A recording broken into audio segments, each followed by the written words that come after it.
Ошон үчүн мен да бул жерден эмнеге токтолуп кетейин.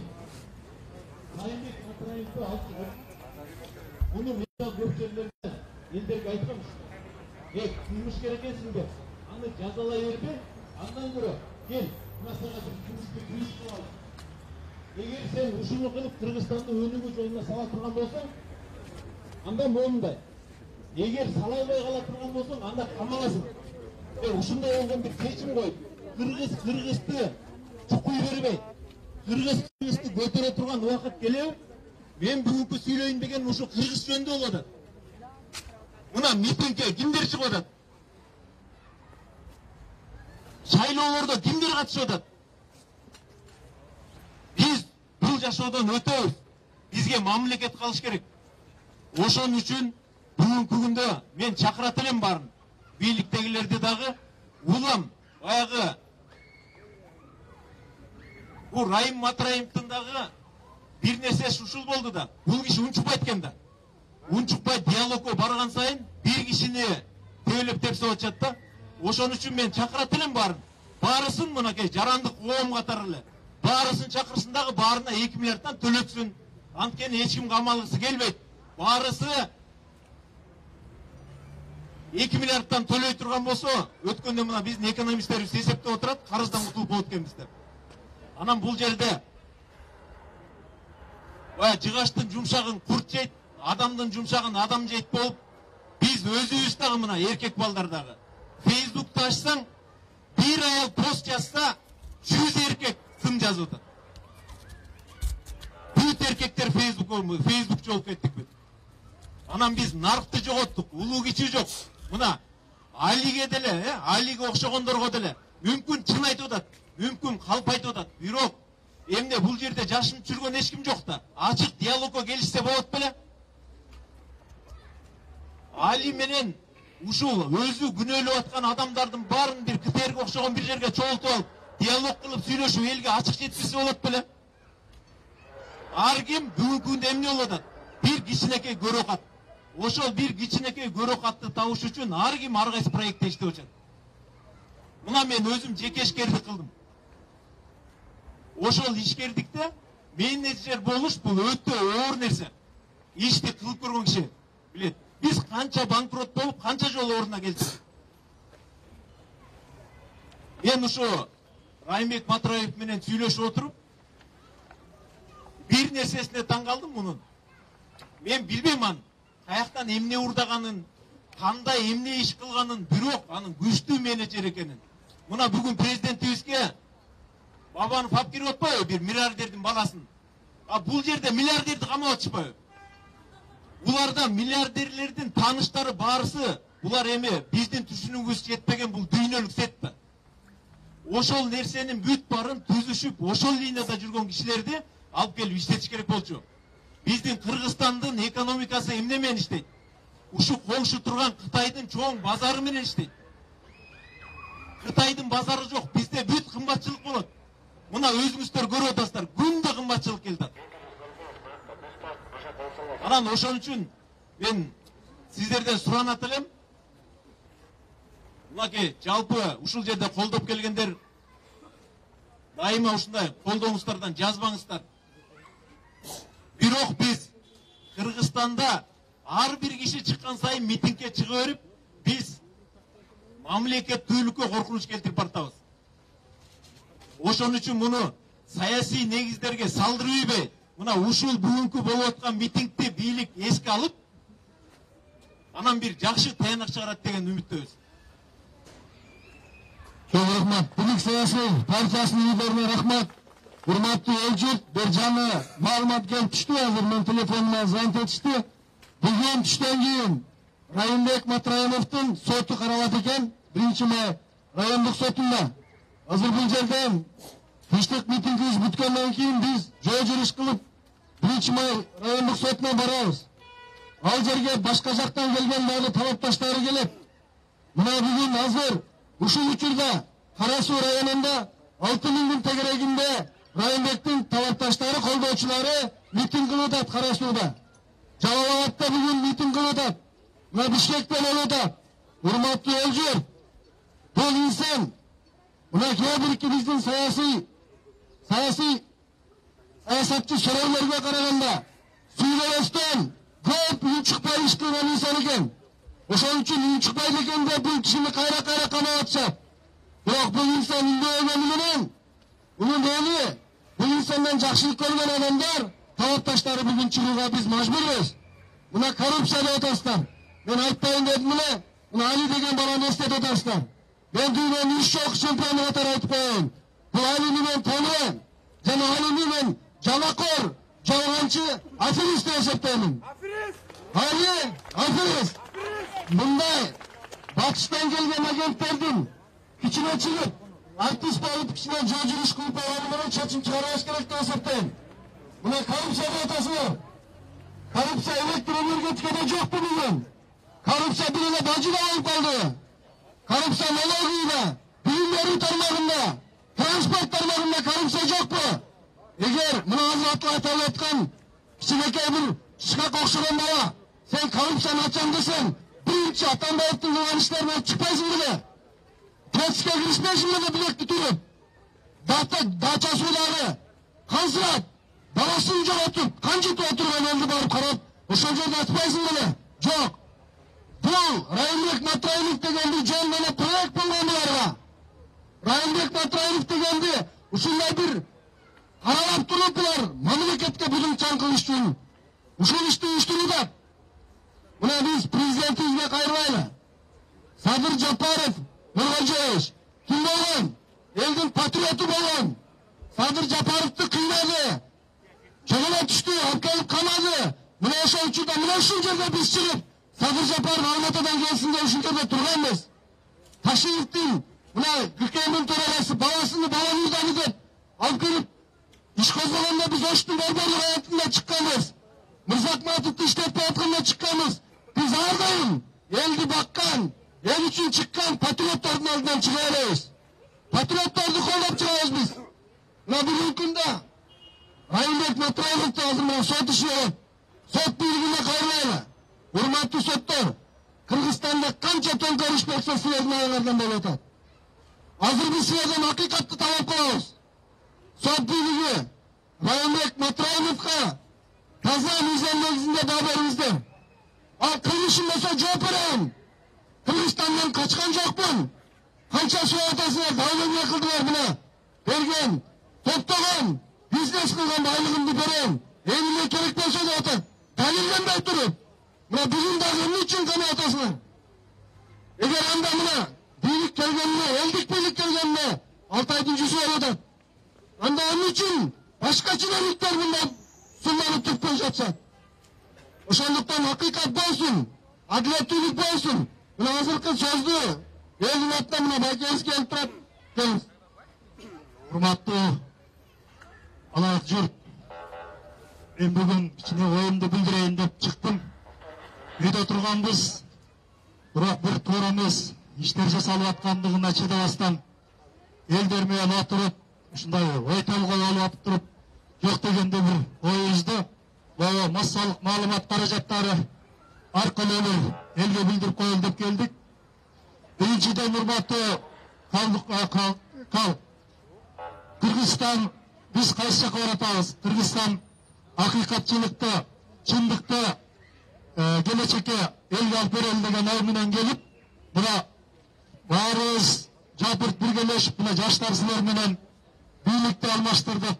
Жаңы бийликтин башына кишилер келди.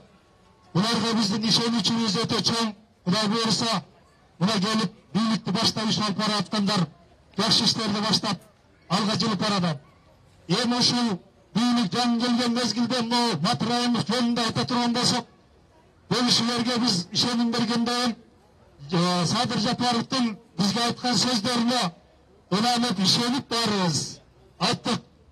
Макул, кандай иш кылып аткан болсоңор силерге көрүнүп билинип турат. Биз аны колдойбуз деген оюбузду билдиргенбиз.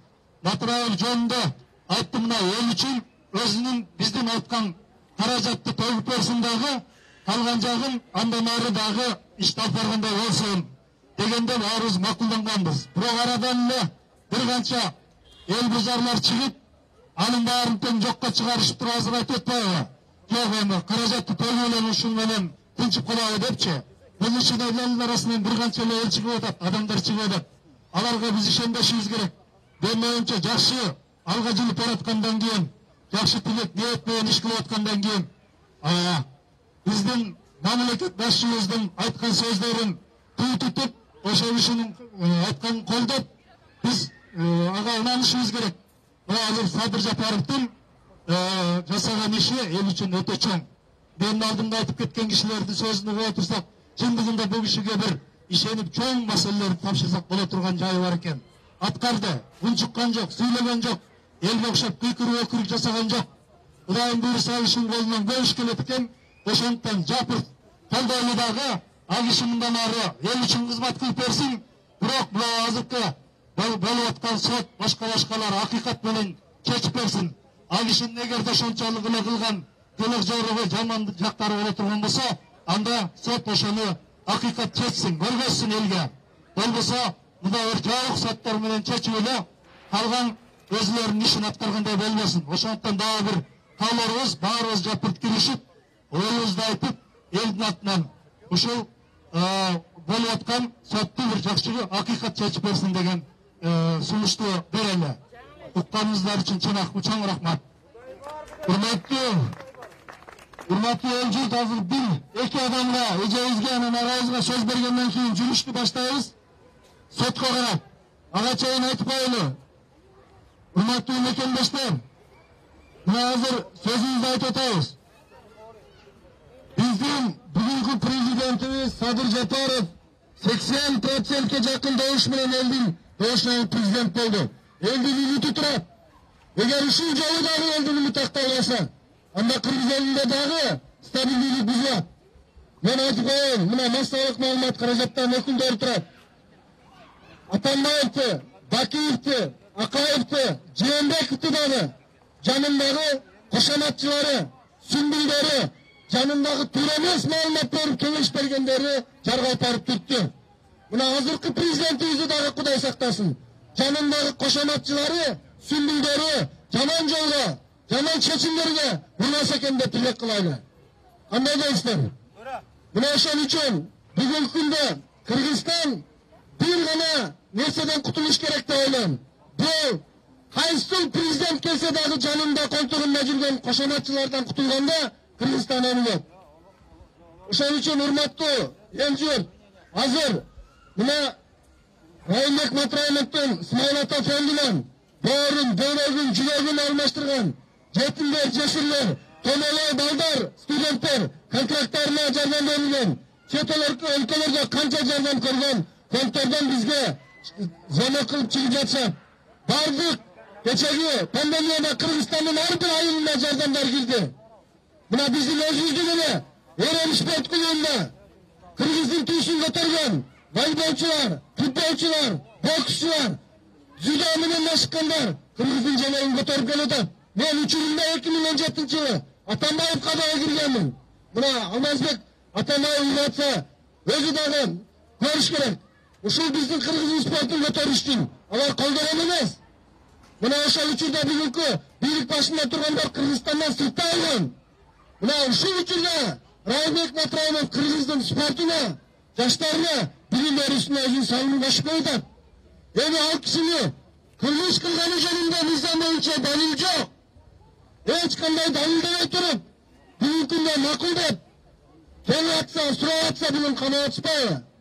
Үйдөн чакырып туруп ушул нерселерди сураса болот беле? Ошон үчүн Кыргыздын ишкери, Кыргыздын элини Матраимовго боштондук. Матраимовго боштондук. Матраимовго боштондук. Чынында кылмыскерлер камалсын. Мына ошол учурда мына мамлекетти тоногондор, başında duranlar kalktı cülüp. Onun için onlar canında söz bağlı. Bir adamın tanıması atlıyorum. Bu Batış'ın atayın kılınan proyektisi. Batış'ın çağıran bir planı. Memleketli basılanıyla. Memleketli topalanmalara çağıran planları. Onun için biz Kırgız'ın uyuldarın Batış'ın tümçülerini, agentlerine sahip vermeyiz. Dura. Hazır mitingimizge narından ecezgen oturup özünün büyük pişip yüreğinde yoğun atan dep bugün Kırgızstan'ın bardıq bulunmuşçulan gelip жақшылықтарын, el için kılgan işlerin jana çınlıkta aytkanı geletot. Gelin gece. Саламатсыздарбы, урматтуу кыргыз журтум, урматтуу митингдин катышуучулары. Мен нарында Бекен коомунда жалаң шал оорулуу балдар менен иштешем. Ошол Бекен коомунун жетекчисимин. Мен бул Матраимовду, Райым Матраимовду дагы этинен көргөн эмесмин. Мен бул кишини кылган ишинен тааныдым. Ошон үчүн мен бұл жерде аябай күйүп пышып тетиги нарындан деле оңой менен келе албайт экен. Келген себебим бул бир эле мисал келтирип койсом, ушул пандемия учурунда кайсыл эле Матраимовдон кыйын миллиардерлер, Райымовдон кыйын миллионерлер үйлөрүндө байлыктарын басып, баштарын катып жатышканда, ушул Матраимовдор пандемия учурунда эл кырылып жатканда, элди ажалдан ажыратып калуу үчүн ар бир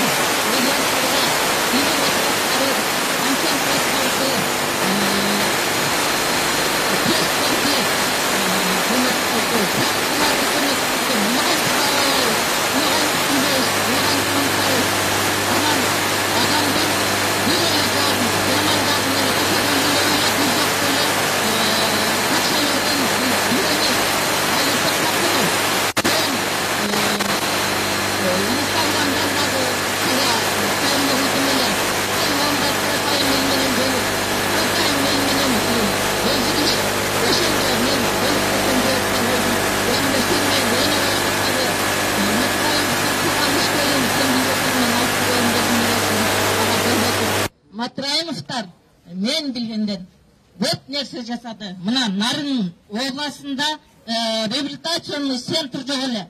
Мен ушул кишиге бир гана жолу кат менен кайрылуу кылдым. Ушул шал оорулуу балдарга реабилитационный центр жок.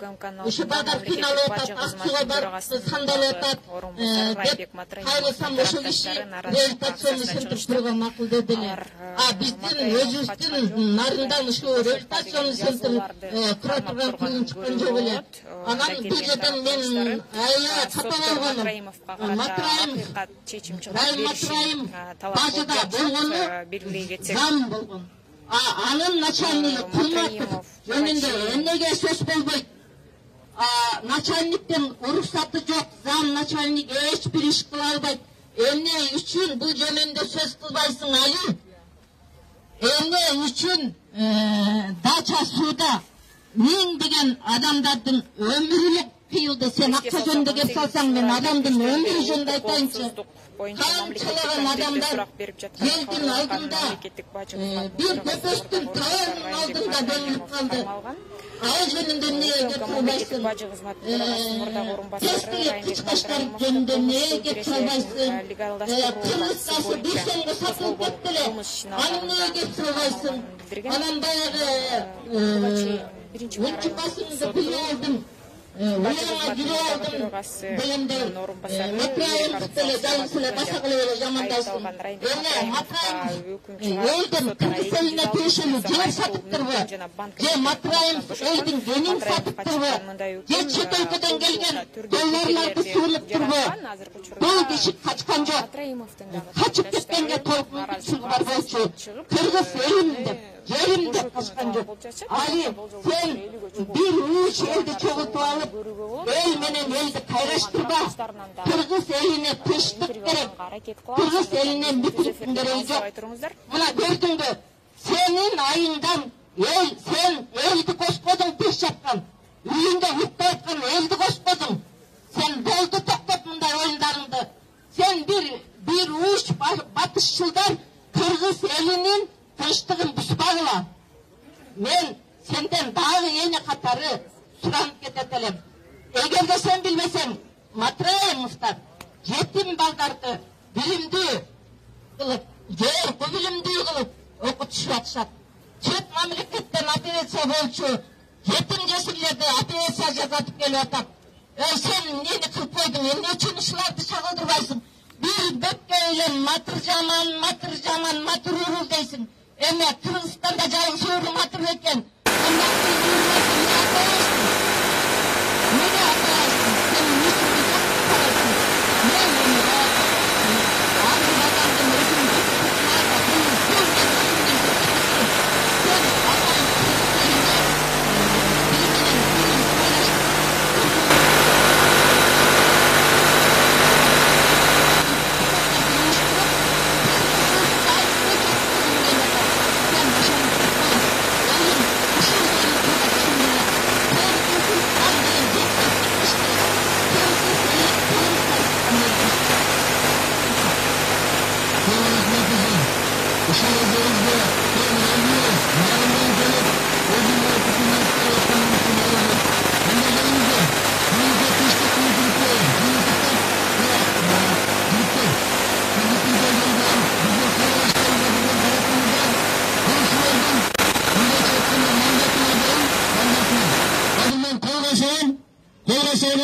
Gruppaga makul degenler şu taratkan tabiçkalardı götürüp koysanızlar. Taratıp bütkenini ayıp koysanızlar. Ama hormatlı Evci hazır birinci mağarayan ruhsatına karab jüriş kılaylı. Buna aldığımızda aramına Ulutlu Kovluk hizmetinde kanat durgan ağabeyimiz Eylül'ü buna Rahmet İsmailovich da hazır alıp jürüşet eken. Biz andarda mürin barıp durup sotta toşalaylı. Buna biz geldik. Buna bizim ağabeyimizdi. Boşatımızlar, boştanlık olsun, adiletlilik, karışlık olsun deyip, buna sotqa qarab biz azı jüriş kılaylı. Anan keyin, hurmatlı Evcep, buna 2010-жылы bizden bir toğanlarımız, Oşkanlı okuyasında 2000'den aşık adamdan yüz ketti. 1000'den aşık adam bugün günde şehitler olup, o sözde kovunu açılıp, Uşanın ayağını tapmaz atsa, Uşu Oşkanlı okuyasında 1000'den adamın ömrüne cevap oturgan, buna bizim büyük empoçuların başında turgan Roza Otunbayeva'da cevap veriş gerek. Roza Otunbayeva, Oş okuyasına cevap veriş gerek. Bunun uçurumda bizim buna patriot ağayız, Taşıyıp Kamçıya Kıdırşaymışlar aytkan. Deputat olturgan kezinde, Oş, Kandı okuyasına cevap veriniz. Vaktinde hükümetin başçısı olturganımızda, Uşulga siz yol bergensizler. Bu yerde kiçinekey bir tırnaktay neseni taya alıp bugün karalap, dünya kılıp koşup atsak. Anılcaktanı milyardayan Kırgızistan'da talkalanan adamın ömür degenler sularda atağına atsak. Bugün Kırgızistan'da kirgen empolar bir tüyünün Kırgız eline atacak vermeydi eken. Bugün Kırgız parlamenti uşulardı çakırıp kaydan geldi, kança alatasınlar, kayşa kayışta totasınlar deyip suya almaydı eken. Buna empolar, azattık, Canaşka buna Kırgız emez, bizde buna bozguytur. Buna kıstaki olgan oyunda sizlerge aytıp koyayım. Sizler Kırgız'da bize albaysınlar. Kırgız'ı bunday patriotlarına kırıp kamap, jokka albaysınlar. Sizlerge aytarız. Kırgızstan'da sizlerge jol jok. Eğer sizler dağı bunday meselelerde uyuşturuyorsunlar, biz tınıksız mitinglerge çıkıp sizlerge Kırgızstan'dan kuyup çıkanlar küçüğünüz dağı akılınızdağı zipet. Kırgızstan bu hükümet uyudarsız. Yaşarınla tatıktı, baktı yüreğine tatıktı yen. Başka komşu memleketlerde uşulardan uyumları yok. Türkmenistan'da, Tacikistan'da, Kazakistan'da, Rusya, Kıtay'da bunlardı kirgizbey. Köpkeden ülkelerde bunlardı kara tizmiyle kirgizişken. Bunlar Kırgızistan'dan biri gidin. Boş günlen. Uşul bir açığı ki ben yapkan üstünden gire yaşkan. Uşandıktan al bittiniz mi? Gelinizler onda. Buna Eylül'ü özünün biznesinin, emgeliğinin, şu fent arkalı kança yetimlerin başını sınap, ilaganların yaşını toktatıp, doğru çoklarına beş aytarıp, beş ayların korularına, fonttun, tanımızlarda fonttun, atılan ушул эл журт биригип Райымбек Матраимовду коргоо комитетин түзүүгө кол койсоң макул дегендер кол көтөрбөңүздөр. Тартпаңыздар. Райымбек Матраимовду коргоо комитети түзүлсүн. Ушул коргоо комитетинин атынан азыр биз 1-май райондук сотуна жол жүрүш кылып Матраимовго боштондук деген ыраа менен барууга уруксат этиңиздер. Матраимовго боштондук. Матраимовго боштондук. Алыңыздар. Кеттик, бисмилла. 1-май райондук сотуна жол жүрүш. Урматтуу говорит мультимедиалык агенттигинин көрүүчүлөрү, Райымбек Матраимовдун тарапташтары нааразычылык акциясын өткөрүп, алар 1-май райондук сотуна жөө жүрүш кылып, азыр бөгөт чарасы каралып жаткан Матраимовдун катышуусун айтып жатышат. Биз азыр дагы интервью алганга аракет кылабыз.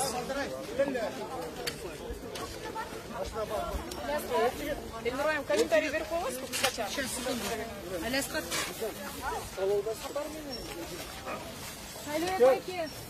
Аласкат алат болот. Бирден кармап алсаңар тек.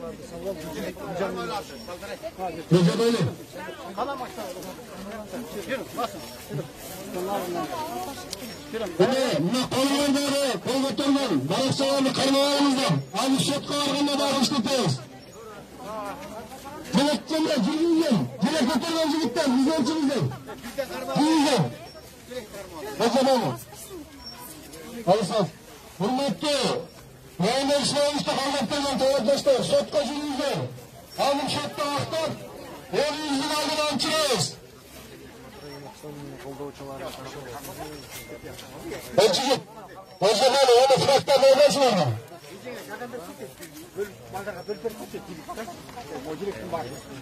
Birden karma olsa atып алат. Ölçücük. Бизге жаңыдан кошулган говорит мультимедиалык агенттигинин көрүүчүлөр үчүн дагы маалымат үчүн айтып өткүбүз келет. Бүгүн 19-февралда УКМКнын алдына Райымбек Матраимовдун тарапташтары нааразычылык акциясына чыгышты. Митингге чыккандар Матраимов качкан жок, Матраимовду бошоткула деген талаптарды коюп жатышат. Азыркы тапта Бишкек шаарынын 1-май райондук сотунда Райымбек Матраимовдун бөгөт чарасы каралат. Азыркы тапта мына УКМКнын алдына чогулган Матраимовдун тарапташтары дал ошол соттун имараттын алдына барып ошол бошотулушун жана ошондой эле соттордун акыйкат чечим чыгарышын талап кылабыз деген пикирлерин жогоруда айтып өтүштү. Биз азыр түз эфирде жыйынтыктаганга туура келет, бирок 1-май райондук соттун имараттын алдынан биз түз эфирден алып чалдырабыз.